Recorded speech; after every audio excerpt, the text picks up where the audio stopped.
আমাদেরকে যদি গুরুত্বপূর্ণ মনে করেন স্যার 10 মিনিট লাগে করার জন্য না স্যার। আচ্ছা ঠিক আছে, এইটা হচ্ছে স্যার আমাদের সমস্যার সমাধান করার জন্য। আচ্ছা ঠিক আছে, ওনারা উদ্যোগ গ্রহণ করবেন, বসবেন এবং আমাদের সাথে নিয়ে বসবেন। আচ্ছা ঠিক আছে, আমাদের প্রতিনিধি, অর্থ মন্ত্রণালয়ের প্রতিনিধি, জনপ্রশাসনের প্রতিনিধি এবং শ্রম মন্ত্রণালয়ের প্রতিনিধি সেখানে বসবে স্যার। আপনার সাথে আমি বুঝলাম। দেখুন এই ডেটটা তো আপনারা চাচ্ছেন পূজার পরবর্তী একটা ডেট, আপনি কবে স্যার পরবর্তী একটা ডেট, তো তাহলে সেই ডেট কবে দিবে স্যার? সেই ডেট কবে দিবে? এই ফ্লেক্সিবিলিটি স্যার আপনার মন্ত্রণালয়ে আছে স্যার, সমস্যা নাই।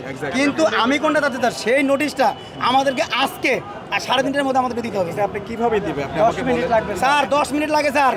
আমাদেরকে যদি গুরুত্বপূর্ণ মনে করেন স্যার 10 মিনিট লাগে স্যার। আমরা একটা কাজ করি, আমরা ঠিক আছে, এই কথাগুলাই আপনারা তিনজন লোক আমরা যাব না স্যার। চলেন স্যার সরি স্যার, স্যার আমরা যাব না স্যার। স্যার আমরা অসংখ্যবার কিছু আমরা যাব না স্যার।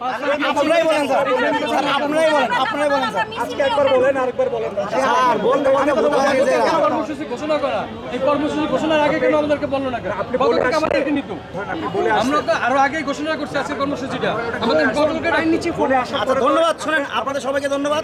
আমরা আমাদের প্রস্তাবনা যেটা আমরা দিচ্ছি, পদক্ষেপ নিতে হবে, এই টাকাটা আমাদের প্রস্তাবনা আমরা পরিষ্কার করে বলছি, ঠিক আছে? আমরা 3:30টা পর্যন্ত অপেক্ষা করবো সর্বোচ্চ।